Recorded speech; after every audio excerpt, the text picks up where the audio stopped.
April 15th, 2020. The Plan. That's the headline for Peter Slang. I keep getting people asking me what the plan is. The plan was set forth by our ancestors, and what we are doing now is recognizing how far afield and misled from the plan we have actually been. Like taking a wrong turn in New Jersey and landing in the Atlantic Ocean. We are coming to grips with the wrong turns that have been insinuated into our government and into our lives and making correction. Remember that Satan is the father of all lies, all deceits, and this world has indeed been ruled via lies and deceits for generations. So exposing those lies and deceits and recognizing when and where and by whom we have been deceived in the past becomes a necessary preoccupation. Most of us have been grossly disserved by public school educations, which have fed us an incomplete, watered down, deliberately misrepresented version of our history, howbeit the only version most Americans know. This is done to explain away missing pieces and smooth over issues that would otherwise claim our attention and demand our action. For example, where's the declaration of war from Congress starting the Civil War? There isn't one. Where's the peace treaty ending that horrible conflict? There isn't one. Why is our flag hanging face down in the Capitol Rotunda? Because our military generals are rats. Where did these political parties come from? Europe. What are they really? Public employee lobbyist organizations. When was the Reconstruction finished?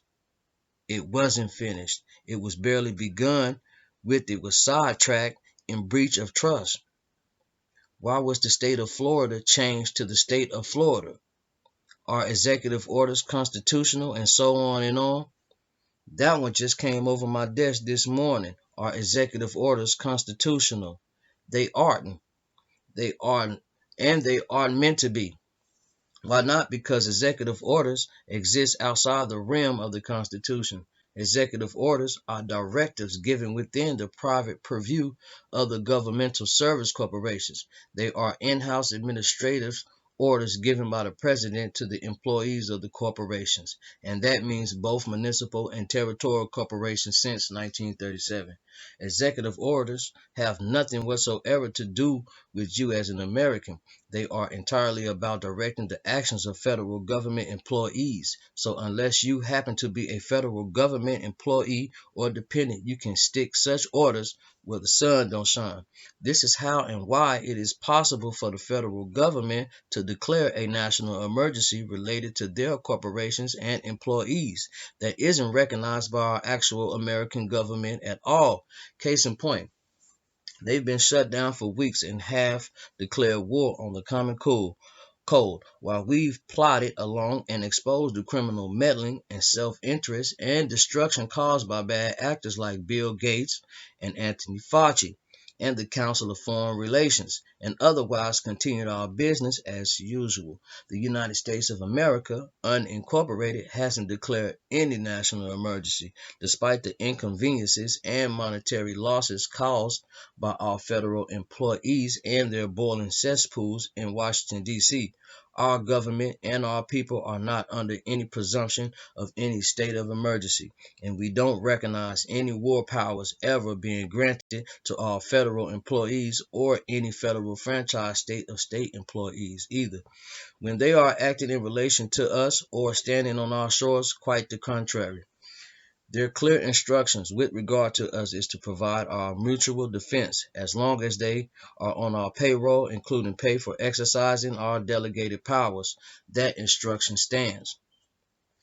Federal employees and dependents have never been covered by the Constitution. They have always inhabited a separate and foreign realm.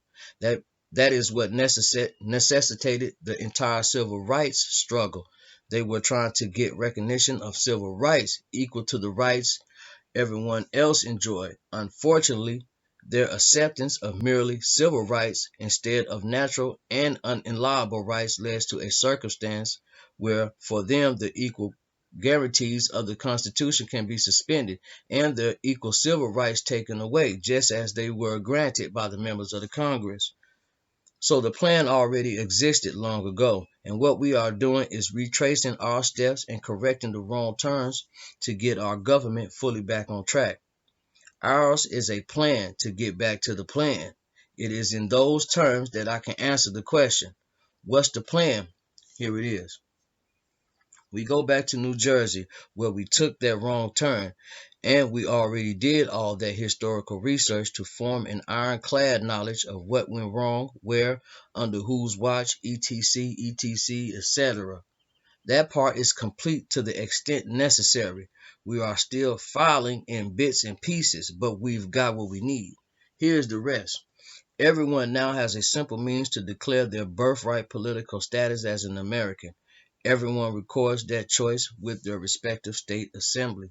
They can choose to log in as state nationals and have no obligation to the government beyond keeping the peace, that is, not harming other people or their property, or they can sign in as an American state citizens and help run their state government. Of course, if they want to remain subjects of the Queen or subjects of the Pope, they can simply stay as they are and be counted as either U.S. citizens or citizens of the United States. Those who choose to act as state citizens will take part in the process of reconstructing an American state of state business organization for their state of the Union. These American states of state organizations are known as Confederate states, and they then repopulate the missing portion of the federal government and take charge of the national treasury functions, the mint, the post office, the patent and trademark office, etc. The states are supposed to set the policies and directions and speak the will of the people in their states, and are to oversee the business operations and resource decisions of the state of state organization both at the state level and the federal level. Unlike the practice of the foreign subcontractors, our government of, for, and by the people is not always in session. Members have to call it into session, or the United States of America unincorporated has to do so, and has done so.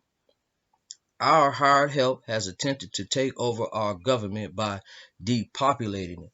Basically, they have misidentified each one of us as one of them, as employees or dependents of the foreign for-profit governmental services corporations running the territorial and municipal levels of the federal government. Most Americans were never given any disclosure about any of this activity by erstwhile employees. They were misidentified with malice aforethought almost at birth, so they never had any idea that a false registration had been entered into their name, and their parents were never told either. As a result of this unconscionable contracting practice, millions of Americans have been misidentified as British territorial citizens, as if they were all born in Puerto Rico, and they have been subjected under territorial law and have lost access to the constitutional guarantees they are heir to as a result. Our process restores them to their birthright political status, brings them back under the protections of the constitutions, and enables them to restore both their state of state and federal state functions, so that we once again enjoy an American government in America. This is a perfectly legal and lawful process that are guaranteed under all sorts of treaties and contracts and international accords, and as there is absolute no advantage to federal citizenship above or beyond being a federal employee. It is to be presumed that, given the facts, most Americans will be loyal to their own country, will want to live as free men and women, will want the right to own and control their own private property, and will want access to the constitutional guarantees. From our position, all trustees, the Pope and the Queen, have collaborated in breach of trust and sought to evade their obligations under their respective constitutions, and have played a very insidious game to do so. Now that the fraud and disservice has been discovered, we are engaged in taking corrective action as individual people, as states, and as our incorporated federation of states, the United States of America. We are bringing the circumstances forward before all Americans and all the other people and governments and institutions of the world. That's the plan. And circumstances that motivates it. And here is the action plan. Bring millions of misidentified Americans home to their birthright political status by educating them and inviting them to declare their political status and record it for prosperity. 2. Assemble the properly constituted state governments, which can only be done by people who have declared their birthright political status and who are choosing to act in the capacity of state citizens. 3. Have state governments, known as state assemblies, reconstruct the American state of states, a job left hanging since the Civil War. 4. The American states of states join together to repopulate the Confederation of States. 5. The Confederation resumes operations as the missing federal portion of the federal government. 6. Americans are in control of their own government again, and the foreign corporation employees are put back in their places. We are simply recognizing the mistakes and deceits of our foreign employees and are correcting them, which doesn't make everyone in the world happy, but will serve to wake up a lot of other sleeping national governments that has been all but overwhelmed by scheming power-hungry globalist elites operating and promoting a system of corporate federalism under a blueprint provided by the fascist government of Westminster.